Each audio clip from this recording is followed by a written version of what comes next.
Welcome to the Books on Air podcast. I'm Suzanne Harris, and my listeners get the secret story behind every book. Joining me today is Mike Gallo, and Mike is here to talk about his novel, No More Games. Let me tell you just a little bit about Mike. He calls himself a sports enthusiast and an endless dreamer. He's taught social studies and language arts to middle school students as well as adults. He spent countless hours grading and evaluating his students' writing while he put his own passion and desire to write off to the side and sort of ignored it for a while. But his wife gave him the nod of support and encouragement, and she said, go for it. And so he decided to pursue his goal of writing a novel. Mike, the first thing I want to say is congratulations on writing that novel, and welcome to Books on Air. It's a pleasure to have you. Yeah, thank you so much. It's great to be here. You know, it's always wonderful to hear somebody finally do that novel that's been in the back of their head for a long time. And I am always curious.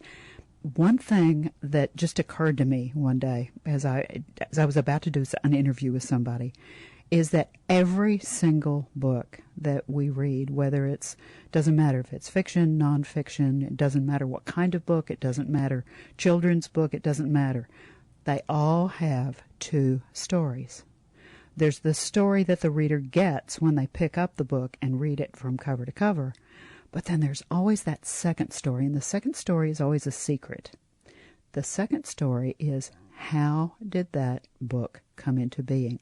So how did No More Games come into being for you? Where'd you get the idea? Tell me about it. Sure. So this was a short story that I actually wrote in a creative writing class when I was in college at Purdue University back in the late 90s. And I wrote it, and just being a young man, at the time I thought it was pretty decent, but I knew there was more to the story. I knew there was more than just a short story there. And so it really wasn't until COVID hit in the year 2020 where we were all just kind of forced to stay home and just, go into all sorts of personal reflection on things, that I really kind of had time to dive into that story again. And the one thing with COVID, I think we all found out that when you miss out on your friends and some of those interactions, you realize how important that is to you. And so the story really is about friendships. And as I kind of reflected on just missing my friends and being able to see people that I kind of had taken for granted, that story that I'd written back in the late 90s came back into my mind. And I knew I wanted to revisit it, and just taking long walks and just reflecting on everything, the voices and the characters just really came back to me. And I really dove right in and sat down at the computer. Wasn't really sure what was going to happen. But as I started to explore it, the story really just kind of came exploding out of me. Let's give our listeners an overview of the book. Sure. So No More Games, if you look at the cover, it looks like a baseball book. It looks like a baseball story. But that's so far from what it actually is. The book itself is about a man who revisits the summer that defines his life. He sees his son come to him, and his son is struggling with the same issues of self-doubt that he had as a young man. And he had a rough childhood growing up, or less than ideal childhood growing up. And he didn't want to see his son stumble upon and keep those same issues with self-doubt kind of holding him back. So he goes back and he revisits that summer that really shaped and defined his life. And I was a person who grew up in the 80s and 90s. And so for me, everything was my friends. My parents worked, so everything revolved around just playing games with my friends, whether that was baseball or basketball or football. And so the story is really following this main character, David, his journey into discovering himself and really kind of learning that where you are in life doesn't have to determine where you're going to be in life. How much of you is in the book? How much of you is David? And were there other people that influenced the characters? Yeah, that's a great question. And I think the one thing that I really enjoy about the main character, David, is I think in a lot of ways he's a reflection of all of us. We're all filled with self-doubt, some more than others, but each of us has a special talent and ability. We just need to find that person or that thing that really brings that out in us. So there's a lot of David in me. I'd heard people say that I had a talent for writing, but I never really acknowledged that, or I was just too afraid to kind of follow through on that. And so the main character, David, he has baseball ability, but he doesn't want to believe in himself. It's not until other people around him push him beyond like where he's comfortable going that he realizes his full potential. And in a lot of ways, that's kind of what happened with this book, where I just didn't believe in myself until this story came out, and then people started to read it and started to tell me, you need to make this into a book. You need to go and try to get this published. Gosh, you're making my brain explode. I'm thinking about all kinds of stuff. First of all, who was the first person to encourage you to write? My family, I have some people that are just really talented writers. So I've just been around people that would just always send very thoughtful notes or letters as a kid. And so I think that just was more ingrained in me than somebody actually telling me to write. But I will say, I think most of us, our spouse can be our biggest supporter, but also our biggest critic. And my wife is no different. And so when I did this project, I did it kind of in secret because, again, with COVID, we were all kind of working at our computers. So I think she just assumed that I was working, and I was just at my computer for a couple hours a day. And then a couple hours turned into 4 hours, and then 4 hours turned into 6, then 8. And then, so finally she kind of asked like what I was doing at my computer, like all day, every day. I'll bet. And so I had to confess, I'm like, well, I think I'm writing a book. And so when I gave it to her to read, and when she was blown away by it, that just kind of validated for me, because she can be a very tough critic, but like when she really said, wow, this is amazing. You need to pursue this. And for me, that was the validation I needed that said, okay, this might be pretty good.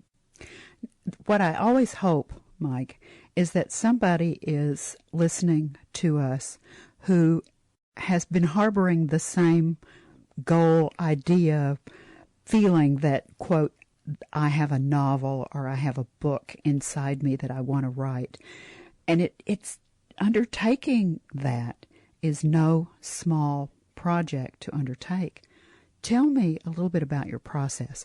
I'm curious about how your mind works. How do you write? Are you an outliner? Do you sit down and outline? I mean, like Jeff Deaver sits down and he outlines everything that he's going to do with his book, and then all he kind of has to do is fill in the blank. But then some of the other writers that I've interviewed sit down and they call themselves pantsers, and by the seat of their pants, it's like they sit down at their computer and the movie starts in their head, and they're recording what they see as the movie plays in their head for them. What happens with you? What's your process? I think for me with this, because I was revisiting an old story that I'd written, I already kind of had the outline in my head and then written out. But as I got going and the characters, this is a very character-driven story, the interactions and the struggles that they deal with in their life, and wanting more than what they have, but not knowing how to find that. So I had the outline, but once I got going, the characters wrote the book for me. And I almost felt like it was my job to tell their story. And even though everybody in the story is fictitious, as an educator and a teacher, just being around kids and people for years and years, you understand that everybody has a story to tell. And sometimes as a teacher and educator, it's your job to tell that story or to shine light on that story. And so that's how I really viewed that with these characters. And even when I would take a break and I would go for a walk or I would do something else, these characters were speaking to me. So when I had the original outline, I thought the story was going to go one direction. The characters kind of took me in a different direction. And it really became when I started off, I thought it was going to be kind of a tragedy. And then the story just ended up being a really uplifting and encouraging type story of, again, just not letting where you are in life now define like where you're going to be. You know, what you just described to me is the brain and the process of a very creative person. It's to someone who doesn't get this, it sounds a little bit crazy.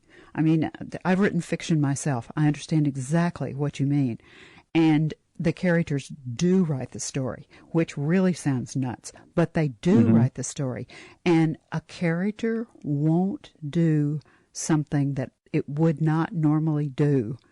Even if you try to write it into a situation, it won't work. It won't let you do that. The characters themselves will guide you through the story. It's the strangest thing to describe to someone who's never written fiction. I remember when I've written a novel, never been published, but I've written a novel. And I had to get it out. There was a compulsion there that I had to get this out of me. And the characters would wake me up at night in dreams. I would have these just vivid dreams about some scene that I was working on with a character. And if you don't get up at that 3 o'clock in the morning and go somewhere with a pad or a pen or come in and turn on the computer and slap down what you just dreamed, it evaporates. And yeah, it's Absolutely. just this, it's a magical process. And you've just described that exactly. I've heard so many very successful fiction writers describe the way that they write exactly the way that you just did. And I also really like the fact that you've tied in what you do for a living. You and I were having a conversation offline before we started talking and recording about the students and about how teaching English, teaching something like that and being around the students changes the way you look at the world. And you just brought that home, I thought, by talking about how that influenced what you put in the book. I wanted to say that because I think it's really important. And I want us to encourage somebody. If there's somebody out there that's thinking about writing a book, sit down and start. And you said the other thing that I think is important. You talked about that you started out writing maybe an hour, 2 hours. All of a sudden it expanded to 3, 4, 5, 6 hours a day. That's what happens with a writer. And writers need to write every day, especially if it's fiction.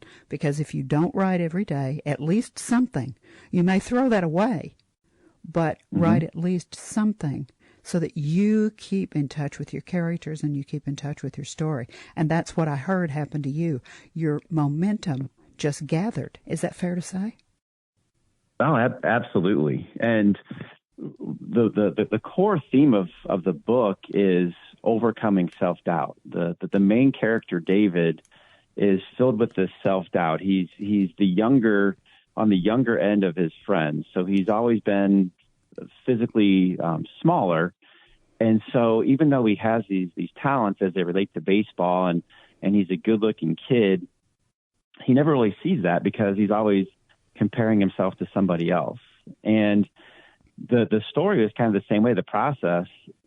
So I started and I just had this self-doubt. I thought I could do this, but I just wasn't sure what was really going to come of this. And then as I kind of went and I just stumbled and, kind of found my way and the characters found their voice, the self-doubt really started to evaporate, just kind of like it does for the main character in the book. And like you said, it's the characters that drive that. And, you wake up and it's like, I have got to get to the computer right away. Or you tell somebody, yeah, I'm going to do that in 10 minutes. And then next thing you know, you've spent another 2 hours because you're just like, this has to come out. I have to tell this story.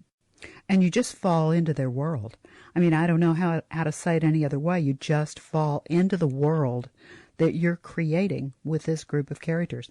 I remember I was on a plane once, and I had just a tablet with me just to write on the plane, and I was sitting there, and I had to kill a character because it just had to be done.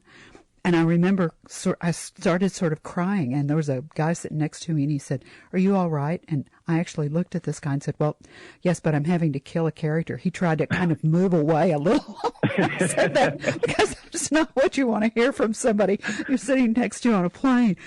But you fall into the world, and you fall into the action of the characters, and there's a reality there that you go to that if there's someone out there listening to us, they think we're both crazy, I'm sure. Mm-hmm. But if someone listening to us has started to write fiction or has tried to write fiction or written a short story or two, they know exactly what we're talking about. There's a reality there that happens around this fictionalized world. And these characters have faces, and they do things, and they have quirks, and they have actions. And they are not the faces of actors. They are the faces of just people that come to you in your head. Who knows where that person looking like that came from? But there they are. And so when you describe them, you see them.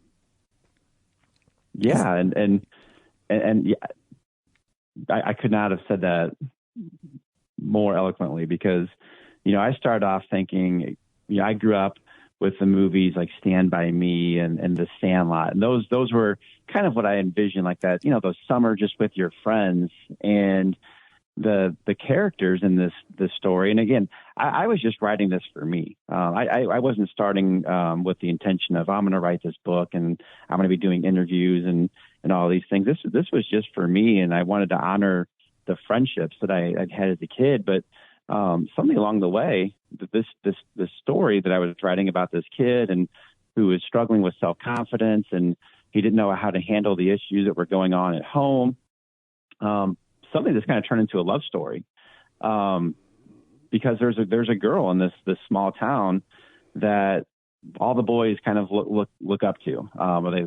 She's kind of like the wow girl, and kind of like going back and rediscovering or revisiting those awkward years in my life when you're transitioning from a teenager into a young adult. And I think that was probably the most rewarding thing about writing this is a lot of people knew that I was a baseball guy and I'd coached. And so they just kind of expected it to be a book about baseball and kind of just on the surface. But then when they read it and they read the love story that's in there, they were just shocked at all the elements that were involved. And that was something that I really didn't see going into the process. But it's almost more of a love story than it is about anything else. I really like the way that our conversation is going. This is it's so interesting, and it's so much fun for me to talk to authors about their ideas, and the passion that you have for what's happened with this book is very obvious, Mike. Who do you think is your audience? Who do you think will enjoy reading this book? So I've heard from a lot of different people, which is really what's so exciting for me is I don't think this appeals to a specific audience. I have 3 teenagers. I have a daughter who is a freshman in high school, a son who's a sophomore, and then a son who's a freshman in college. And I think when I wrote it, I thought, well, this is going to be kind of like a modern day Outsiders. It's really going to appeal to kids in high school. And my kids have read it and they have all loved it. And again, like nobody likes what your parents do, like when you're teenagers. So the fact that they liked it said a lot. But I've heard from people, from men and women that are as old as their 70s that have loved it, and then people more in their 30s and 40s that love it. So because there is a nostalgic feel to it. So the story starts off in today's world. It's a man reflecting on that summer that defined him. So he goes back to the early 90s when he was a young man, and it takes us back to that time where there were no cell phones and there was no technology. And so, unfortunately, as we know, friendships today are much different than they were back in those times, just because of technology. And there's it's a lot more difficult to stay connected with people back then. But then again, the relationships in that period in the early 90s and prior to technology seemed to be a lot more authentic, because you had to develop the relationship. You had to talk to people. You had to convey your emotions face to face, where technology has kind of taken that away from us, and especially for younger kids today. Oh, I really like what you just said about that, because I agree with you. I think that, I know everybody since the Greeks have said, oh, this younger generation, blah, blah, blah. But in this case, I think that you got the idea, but the pre-technology and the technology that we're in now has to, because of the nature of what's happened with the kids and the young people, not even just like high school and college, but you can't go anywhere and not see that people bury themselves in their phones, and they've got electronics is everywhere, and people are so attuned to it. Before that happened, you had to do things. You had to say, okay, I'll meet you so-and-so and so-and-so. And if you didn't show up, well, nobody had anything that you couldn't tell anybody that you couldn't come because, something happened to your car or whatever. You couldn't get there. It's changed the way that we are with each other. And I agree with you. I think that's an excellent point to make. Pre-technology, the world was very different than from a human being standpoint, because we did have to talk to each other. It drives me nuts to see people in a restaurant sitting there texting each other, and they're sitting side by side. I saw the saddest thing the other day. There was a grandfather sitting in a restaurant with two kids, obviously his grandchildren. The two kids were on their phones, and he was just sitting there. And I thought that was the saddest thing that I had seen in a long time. And I thought, wow. And you talking about pre and post technology, I think really brings that home. You and I can just talk and talk and talk and talk and talk. I'm having way too much fun chatting with you about all this. The book is Likewise. I know. It's so much fun. Did you learn anything about yourself that surprised you when you went through this process? Because this is not an easy process. I think I learned, again, just overcoming self-doubt. For me, that's just the big thing. It's what drove the book, but it's also what drove me. And now in this process of promoting the book and sharing the book with people, there still is that self-doubt. I love the book. It's a great story, and everybody that's read it, the reviews that have come in have been overwhelmingly positive. But there's still that self-doubt in me that says, well, what if this person doesn't like it? Or what if? And so for me, it's continually battling that self-doubt. But I think this process has affirmed that if you work hard, and again, I'm a firm believer, kind of like the main character in the book, that we all have a special talent. Every single person on this earth has a special talent. It's finding what that talent is and pushing through that. And that's really what this has done for me, is it showed that everybody has something they can do. I knew I could write. I had done some blogging, but I'd never sat down and written a book.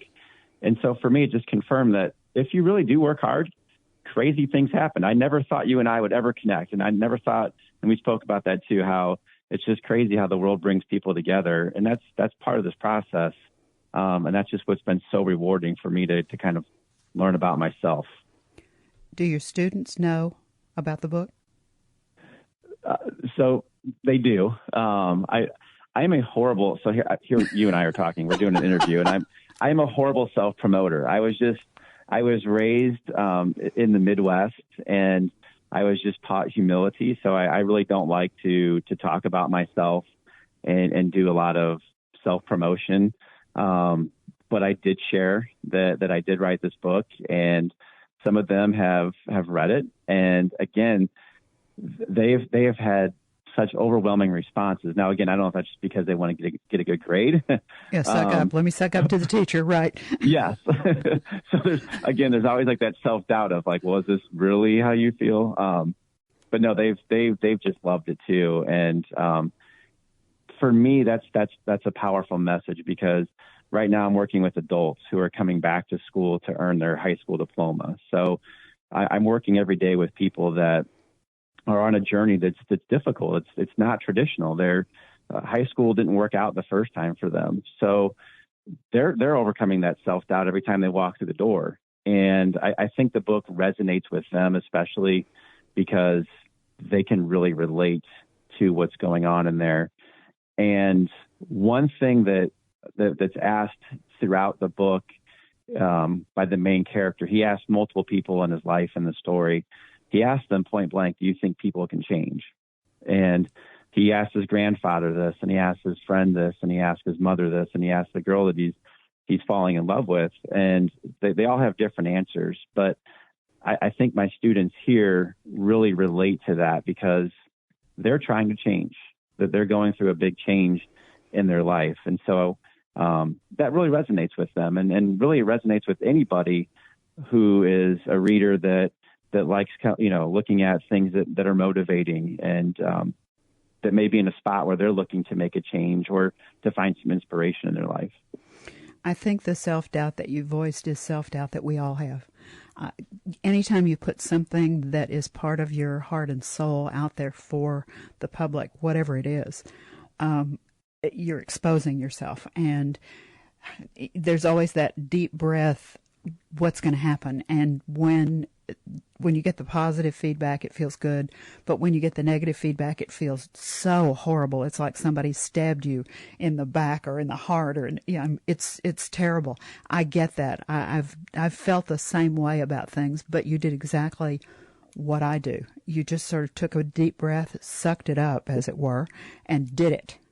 And so I'm saying congratulations. What a wonderful thing you've done. We've got to tell these people where the book is available. You and I could just keep talking and talking and talking, because we're so on the same page with the ideas that we have about writing, and the whole thing about both of us having teaching experience in our background. Just that changes you in itself. And we've just said so many things that I hope that our listeners can hear and will take into consideration, because the book is wonderful. Let's tell them where they can find it. Now, it's on Amazon, and it'll be very easy for you to find, because all the spelling is easy. Sometimes the books that I do, the books are not easy and the spelling's not easy. But the title of Michael's book is No More Games, by Mike, M-I-K-E, Gallo, Gallo. Now, if you put that in your search feature there on Amazon and just click on it, the book comes up. Upper right-hand corner. If you've never done this, there are two words that appear in that upper right-hand corner of the representation of the cover. Look inside. Click on the look inside, and take the moments that it will take you to read that excerpt that's right there on Amazon. That will make you fall into the book, into the characters, understand the kinds of things that Mike and I have been talking about, and you'll want to buy the book. You can do it right there on that page. But I know that some of our listeners like to buy their books from other places, because Amazon is such a big corporation. They prefer to give somebody else the business. So, Mike, is the book available other places? Yeah, they can buy directly through my publisher, Ex Libris, by going to www.nomoregamesbook.com. They can also find it at barnesandnoble.com. It's also on Goodreads. So you can really find it anywhere out there. But the easiest place, if you're looking to get it directly, would be www.nomoregamesbook.com. Now, you've got a book trailer on YouTube. Tell me about that. Yeah. So again, if you go to YouTube and you search No More Games book, you'll be able to find that trailer as well. It's a minute long, but it gives just a quick synopsis again of how there's the main character, David. He has talents in baseball, and he has less than an ideal home life. He's kind of balancing that point in his life where he's looking to leave his friends that maybe aren't the best influences in his life. And he's got this relationship, and he's falling in love with a girl, and things aren't going great at home. And it all kind of comes together through the baseball field. Now, I know that you're not really doing a bunch of social media, but you do have an author page on Facebook. Let's tell our listeners how to find you on Facebook. Sure. If they search Mike Gallo, author of No More Games, they can find the Facebook page there. Typically what I do there is I will post some videos about my creative process, information about the book. If they're looking for more excerpts on the book, they can find those on that page as well. And I also do some blogging, so there's a link to my blog that's on there as well. Excellent. Now, I always like to let an author have the last word about their work, because every author that I have ever interviewed has a passion about what they've written. When our listeners become readers and they pick up a copy of No More Games and they read it, and they're on that last page, they finish the last page, and either electronically or physically, they close that back cover. What do you want them to leave with from the book? Is there a big takeaway that you want them to have? Any thoughts that you want to give them? Yeah, I think we've touched on this earlier, but the main character, David, I really believe that he's a reflection of all of us. And he starts, at the beginning of the book, he starts as an adult, a father. But the bulk of the book follows that summer that defines him. So we kind of get to see the arc of his life. And again, we're all filled with self-doubt, but each of us has a special ability and a special talent. And the constant theme through this book is just tapping into that and understanding that where you are in life right now does not have to define where you're going to be in life. Mike, you have just been so delightful. This has been fun for me to talk with you. You've done a terrific job on this book. Congratulations on sitting down and actually writing that novel that's been inside you.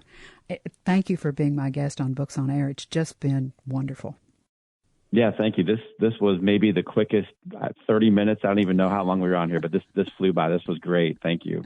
My pleasure. Now remember, you can find a copy of No More Games by Mike Gallo on Amazon or Barnes & Noble. You've been listening to the Books on Air podcast, brought to you on webtalkradio.net. You can also hear this podcast on Spotify, iHeartRadio, Stitcher, and Apple Podcasts. I'm Suzanne Harris, and I hope that you'll join me for my next Books on Air podcast, because remember, you never know who's going to be here, and you never know what we're going to talk about. Thank you so very much for listening.